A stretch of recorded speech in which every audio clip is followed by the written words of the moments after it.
Ayer nos fuimos a dormir con el inicio del conteo de los votos en Estados Unidos. Durante la madrugada ninguno de los dos candidatos. Joe Biden se fue adelante en los resultados, pero Trump tomó ventaja en los estados clave. En estos momentos nos vamos a enlazar hasta Washington. Ahí está mi compañero, mi querido Pascal Beltrán del Río, para saber cómo se está viviendo el ambiente electoral después de que anoche vimos algunas imágenes en donde incluso estaban agrediendo verbalmente al equipo de Grupo Imagen. Mi queridísimo Pascal, ¿cómo estás? Muy buenos días.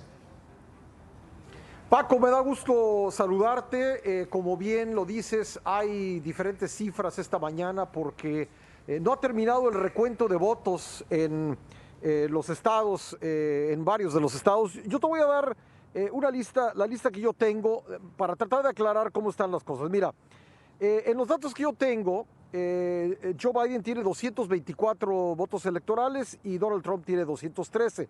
Eso quiere decir que de los 538, 101 siguen por definir. Quedan 9 estados por definir. Y vamos a ver cómo están las cosas en esos 9 estados. En Nevada lleva Biden la ventaja por 1 punto. En Arizona por 5. En el estado de Maine, que es uno de los 2 estados que no le otorga todos los votos electorales al ganador, sino se los otorga por distritos, ahí tiene una ventaja en 3 de 4 distritos. Y en Wisconsin también tiene la ventaja Joe Biden, el candidato demócrata, pero ahí la diferencia es muy, muy poca, 0.3 puntos. Esos 4 estados, digamos, serían de ventaja para Biden. ¿Cuáles de los 9 tiene ventaja Trump? Te los voy a decir, Paco. Michigan con 5.2 puntos, Pensilvania con 6.8, Carolina del Norte 1.4, Georgia 2.2 y Alaska 29.2 puntos de ventaja. Si le sumamos a cada uno de los candidatos los estados en los que tiene actualmente ventaja, a reserva de que concluya el conteo y finalmente se confirme su victoria en esos estados, la cosa quedaría de la siguiente manera. Joe Biden tendría al final 254 votos electorales, no le alcanzaría para ser el próximo presidente de Estados Unidos, y Donald Trump 284. Pero ¿qué sucede si alguno de estos estados cambia de manos? Si cambia Michigan, si cambia Pensilvania, entonces la cosa es exactamente al revés. El que se convertiría en presidente sería Joe Biden. Así está la cosa esquemáticamente, mi querido Paco. Entonces son 2 los estados claves que podrían cambiar, mi querido Pascal, y que todavía están haciendo también el recuento de estos votos anticipados y de los votos que llegaron por correo, ¿correcto? Correcto, nada más pondría un asterisco a lo que acabas de decir. Wisconsin está tan cerrado que también se podría ir para Donald Trump, con lo que aumentaría su ventaja, pero si Wisconsin se queda en manos de Biden y Biden logra ganar, que se ve difícil francamente, pero logra ganar en el recuento, ya sea Michigan o ya sea Pensilvania, entonces sí logra rebasar a Donald Trump.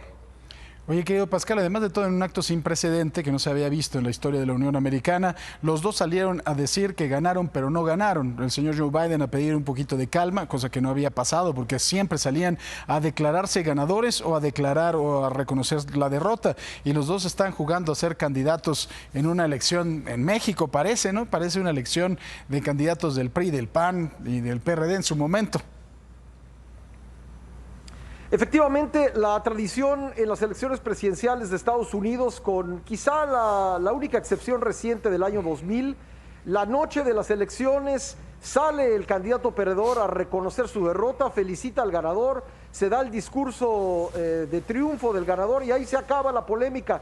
Por supuesto que después siguen contando los votos, pero pues son ya minucias de la elección, por cuántos votos electorales ganó uno y perdió otro. Pero se define, la tradición ha sido que se defina todo la noche misma de las elecciones. Esto no ha ocurrido y creo que va para largo por la siguiente razón.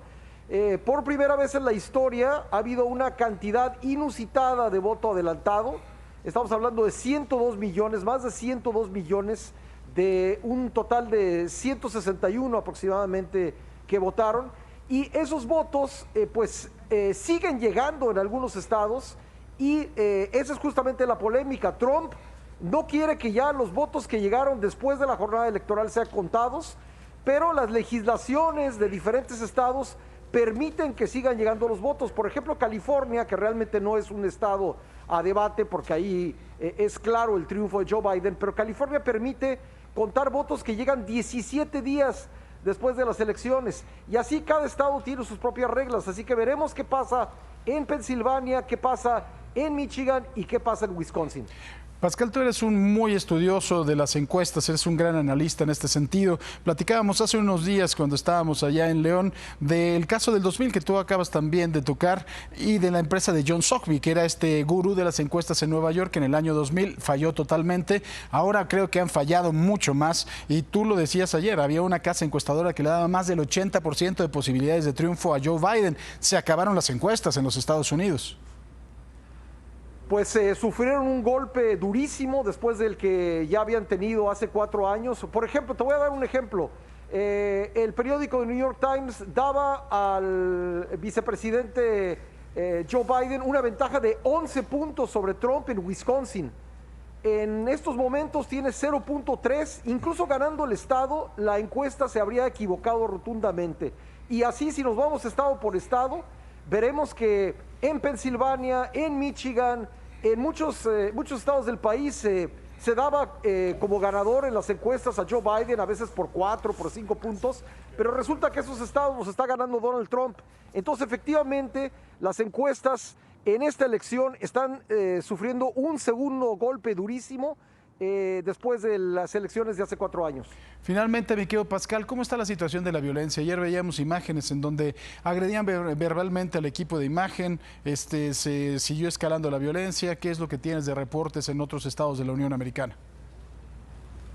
Yo te diría que este es el peor escenario, un escenario de una elección muy apretada, con resultados que se siguen revisando en los días siguientes de los comicios, con una leve ventaja para Donald Trump. Creo que es la peor combinación para las manifestaciones, para la posible violencia, vandalismo que temían muchos y por lo cual se blindaron las calles y los negocios y las oficinas de gobierno aquí en la ciudad de Washington, pero también en Nueva York, en Los Ángeles y otros lugares. Vamos a estar, por supuesto, a la expectativa. Preocupante lo que ocurrió anoche cerca de la Casa Blanca, preocupante lo que le sucedió a nuestros compañeros de imagen, pero creo, desgraciadamente, querido Paco, creo que no hemos visto todavía lo peor, porque el recuento va a generar muchísima polémica, va a generar controversias, va a generar judicialización, así que habrá que estar muy pendientes de lo que suceda. Por supuesto que sí, mi querido Pascal Beltrán del Río, te agradezco como siempre, te mando un fuerte abrazo, un extraordinario trabajo y se ve que está haciendo frío, hasta el micrófono tiene frío porque le pusiste su abrigo.